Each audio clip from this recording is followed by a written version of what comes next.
Hello students, आप लोग कैसे होंगे? अच्छे होंगे और मेरे वीडियो का वेट कर रहे हैं। आज का इम्पोर्टेंट टॉपिक्स है जो क्लास 10th और 12th में दोनों में पूछा जाता है। Very very most important topics है। इस टॉपिक्स का नेम है वंशागत तथा विविधता, जिसे हम हेरेडिटी एंड वेरिएशन के नाम से जानते हैं। अब इसके अकॉर्डिंग पहला देखते हैं। सबसे पहले आनुवंशिकी या वंशागति क्या है। आनुवंशिकी या वंशागति क्या है, जिसे हम जेनेटिक्स या इनहेरिटेंस कहते हैं। तो पहले तो हम लोग इसकी डेफिनेशन पढ़ते हैं कि आनुवंशिकी या वंशागति क्या है। तो जीवों में एक पीढ़ी से दूसरी पीढ़ी में जाने वाले लक्षणों को हम आनुवंशिकी या आनुवंशिक विशेषज्ञ कहते हैं। फिर उसी को आनुवंशिकी कहते हैं। और आनुवंशिक विशेषज्ञ लक्षण पीढ़ी दर पीढ़ी पहुंचने की प्रक्रिया को हम वंशागति या आनुवंशिक भी कहते हैं। ये परिभाषा नोट कर लो, वेरी वेरी मोस्ट इंपॉर्टेंट है। ओके, अब नेक्स्ट पॉइंट आते हैं कि आनुवंशिक की शाखा किसे कहते हैं। यानी जीव विज्ञान जेनेटिक्स, जीव विज्ञान की वह शाखा जिसमें किसी भी जीव के आनुवंशिक लक्षणों का अध्ययन किया जाता है, उसी को हम आनुवंशिक विज्ञान कहते हैं। ओके, अब कुछ इंपॉर्टेंट पॉइंट है, जैसे आनुवंशिक के जनक किसे कहते हैं।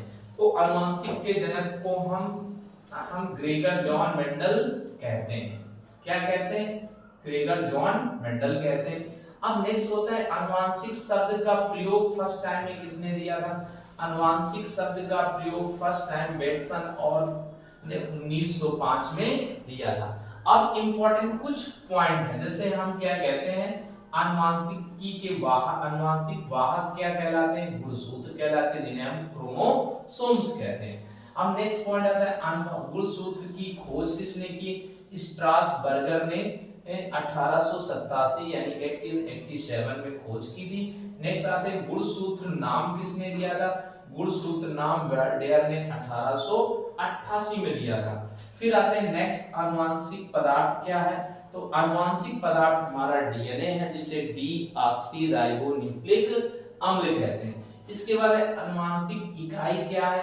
आनुवंशिक इकाई को हम जीन कहते हैं। इसके बाद नेक्स्ट है आनुवंशिक की क्रियात्मक इकाई क्या है। तो आनुवंशिक की क्रियात्मक इकाई को हम सिस्ट्रॉन कहते हैं। अब नेक्स्ट आते हैं जीन की खोज किसने की है, जीन शब्द का प्रयोग किसने किया। तो जीन शब्द का प्रयोग या जीन की खोज जॉनसन नामक वैज्ञानिक ने 1909 में इसकी खोज की थी। ओके, इतने पॉइंट इंपॉर्टेंट है, इसको आप नोट कर लीजिए। फिर नेक्स्ट पॉइंट में आते हैं विभिन्नता यानी वेरिएशन क्या है। वेरिएशन की फिर मैं डेफिनेशन आपको बताता हूं। वेरिएशन कितना नोट कर लिए। वेरिएशन क्या होता है, इसमें दिया है कुछ लक्षणों के समान होते हुए भी एक ही माता पिता से उत्पन्न संतानों में कुछ न कुछ भिन्नताएं अवश्य पाई जाती हैं, इसी को भिन्नता कहते हैं।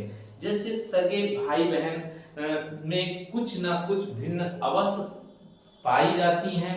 ये भिन्नताएं प्रायः क्या होते हैं, उसी प्रकार एक जाति से एक नई जाति के रूप में विकसित हो जाती हैं, उसी को कुछ ना कुछ अंतर के रूप में बन जाती है, इसी को हम विभिन्नता कहते हैं।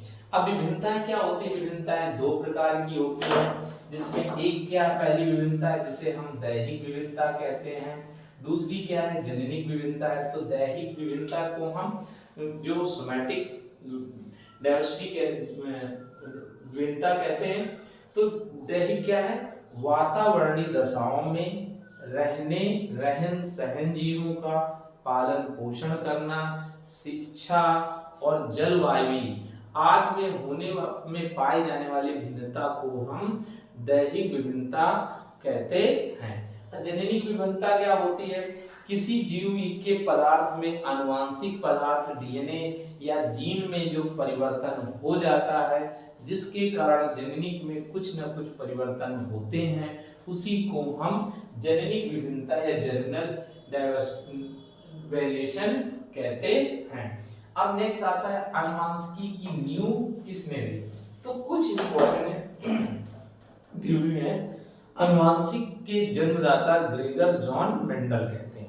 दूसरा पॉइंट, इनका जन्म 22 जुलाई सन 1822 को ऑस्ट्रिया देश के ब्रून शहर में जन्म हुआ था और फिर इन्होंने मैट्रिक एक माली परिवार में जन्म हुआ था। नेक्स्ट पॉइंट, माली परिवार में जन्म होने के पश्चात इन्होंने वहां पर एक मैट्रिक परीक्षा प्राप्त करके बीए एग्जाम भी पास कर लिया। पास करने के पश्चात ये वहीं पर एक चर्च यानी मठ या गिरजाघर के फादर या पादरी नियुक्त हुए। उस चर्च के सामने एक गार्डन था, उस गार्डन में एक मीठी मटर के पौधे थे जिसे हम पाइसियम सटाइवम कहते हैं। ये पौधा द्विलिंगी था और एक ही वर्ष में कई बार इसकी फसलें उगाई जा सकती थी। इन्होंने लंबे पौधे और बौने पौधों के बीच में प्रयोग किया।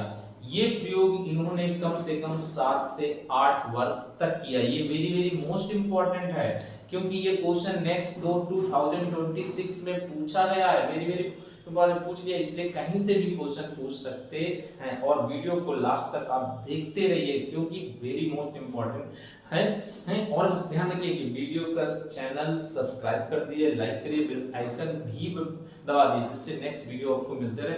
तो हम लोग क्या करते हैं, मेंडल ने सन 1865 में तीनों सिद्धांत प्रस्तुत किए और वो सिद्धांत मेंडल के आनुवंशिक सिद्धांत के रूप में हुए जिसे हम कहते हैं द एनुअल प्रोसीडिंग ऑफ के नाम से सोसाइटी की history, natural history of society या ब्लूम के नाम से किया। और ये मुख्य रूप से जो सिद्धांत दिया उस मेंडल ने 3 सिद्धांत दिए। प्रभाविता अप्रभाविता का सिद्धांत था, दूसरा पृथक्करण का सिद्धांत था, तीसरा स्वतंत्र अवयवन का सिद्धांत।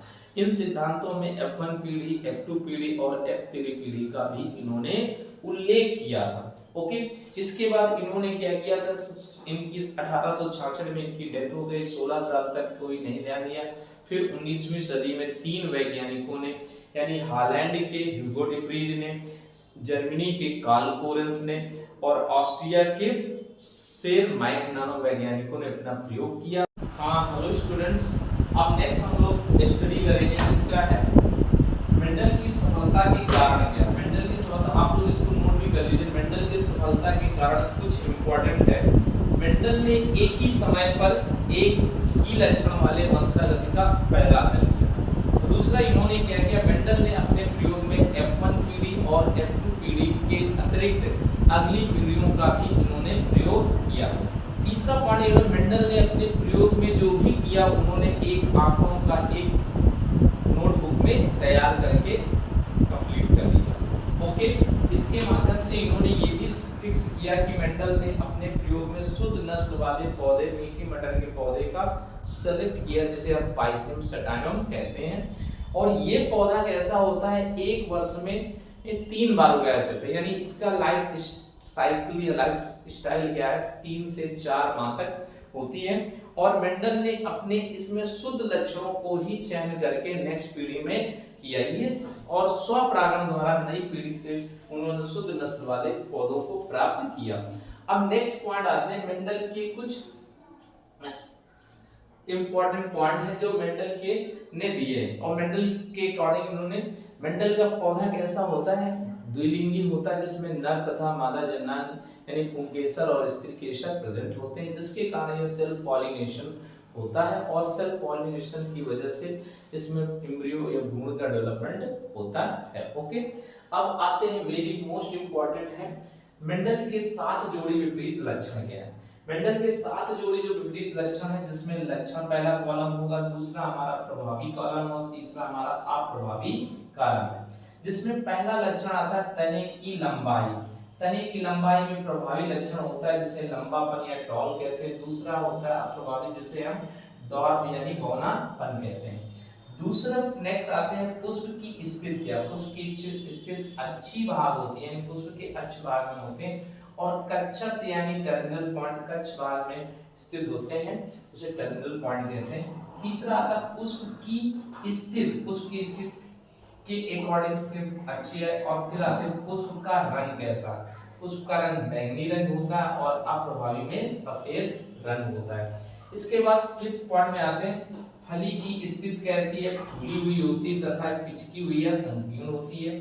फली का आकार रंग कैसा होता है, हरा तथा पीला रंग होता है। फिर 6 पॉइंट में आते हैं, बीज का आकार गोल अथवा झुर्रीदार होता है। फिर नेक्स्ट में आते हैं, बीज का रंग कैसा होता है, पीला और झुर्रीदार। ये मेंडल ने 7 जोड़ी विपरीत लक्षणों वाले पौधों के बारे में अध्ययन किया, यही इनके महत्वपूर्ण विजन थे। अब मेंडल ने क्या दिया था, एक संकर संकरण का भी इन्होंने सिद्धांत दिया था, जिन्हें हम क्या कहते हैं, एक संकर या मोनोहाइब्रिड क्रॉस कहते हैं। इस मोनोहाइब्रिड क्रॉस में मेंडल ने क्या किया, शुद्ध लंबे पौधे को कैपिटल टीटी और शुद्ध बौने पौधे को स्मॉल टीटी के साथ संकरण कराया। तो F1 पीढ़ी में इनकी सभी संतानें यानी आल जो प्राप्त हुई F1 पीढ़ी में वो सभी टाल थी यानी लंबी प्लांट थे। ओके, ये F1 पीढ़ी के लक्षण प्राप्त हुए। फिर F1 पीढ़ी के लक्षणों के संतति के साथ इन्होंने फिर संकरण कराया, तो इनको नेक्स्ट पीढ़ी में मिले कैसे करेक्टर मिले है टाल प्लांट्स मिले, कैपिटल टी मिले, कैपिटल टी स्मॉल टी मिले और कैपिटल टी स्मॉल टी तथा फिर स्मॉल टी यानी इन तीनों को इन्होंने जोड़ दिया तो 3:1:3:1 मेंडल का पहला लाभ जिसे भी कह सकते हैं यानी प्रभाविता अप्रभाविता का है। इसी में इन्होंने दूसरा F1 पीढ़ी F3 पीढ़ी के साथ इन्होंने संकरण करा दिया, तो इन्हें जो स्वपरागण के बाद इन्होंने क्रॉस पॉलिनेशन कराया, पर परागण कराया, तो उसमें इनको क्या है 1:2:1 के रूप में करेक्टर प्राप्त हुए। अब नेक्स्ट इंपॉर्टेंट पॉइंट हम लोग आते हैं, मेंडल के 3 महत्वपूर्ण नियम क्या हैं, जिसमें कि पहला मैंने मेरे वीडियो में आप लोग देख सकते हैं, उस वीडियो में मैंने प्रभाविता अप्रभाविता का भी मैंने शॉर्ट वीडियो बना दिए हैं, पृथक्करण शुद्धता का भी मैंने शॉर्ट वीडियो बनाया, इसलिए इन दोनों वीडियो को आप वहां से देख लीजिए। फिर भी मैं बता देता हूं, मेंडल ने अपने प्रयोग में शुद्ध लंबे पौधे और बौने पौधों के बीच में संकरण करा दिया। पहली पीढ़ी में उन्हें सभी लंबे पौधे प्राप्त हुए, फिर उनके F1 पीढ़ी के बीच में उन्होंने सेल्फ पॉलिनेशन कराया, तो उनको 3:1 के रूप में लक्षण प्राप्त हुए टू पीढ़ी में। फिर उन्होंने नेक्स्ट किया पृथक्करण या शुद्धता का नियम, F1 पीढ़ी के संतति के साथ उन्होंने सेल्फ क्रॉस पॉलिनेशन कराया, तो उन्होंने टी शुद्ध कैपिटल टी शुद्ध लंबे पौधे थे 1:25% होते हैं, कैपिटल टी स्मॉल टी यानी मिश्रित पौधे तो 50% थे और स्मॉल टी यानी बौने पौधे 25%, यानी ये रेशियो इनका आता है 1:2:1 आता है। मेन इंपॉर्टेंट टॉपिक्स हम आते हैं जिसे हम स्वतंत्र अवयवन का सिद्धांत या द्विसंकर संकरण कहते हैं। Very very most important, class 10th में भी पूछा जाता है, क्लास 12th में भी ये क्वेश्चन पूछा जाता है, इसलिए बहुत ही इंपॉर्टेंट होता है। आप लोग इसको ध्यान से सुनिएगा और समझिएगा। मेंडल ने अपने प्रयोग में सबसे पहले गोल पीले ट्रेट लिए जिसे कैपिटल आर और कैपिटल वाई यानी राउंड और येलो कहते हैं। दूसरा ट्रेट उन्होंने लिया हरे और झुर्रीदार जिसे ग्रीन और विंगलेट कहते हैं, small R small Y Y, ये P1 इनके करेक्टर हैं जो जनक हैं। इसके बाद इनमें गैमेट बनते हैं जिसे युग्मक capital R capital Y small Y ये युग्मक बनते हैं। अब इनमें हम क्या कराते हैं, क्रॉस करा देते हैं, तो हमारा capital R small R capital Y small Y capital Y ये F1 पीढ़ी के जनरेट। अब इनमें हमने आपस में सेल्फ पॉलिनेशन करा दिया, क्रॉस पॉलिनेशन, तो capital R small R capital Y small Y के रूप में, तो सेम कैरेक्टर उनको दूसरी F1 पीढ़ी में मिले।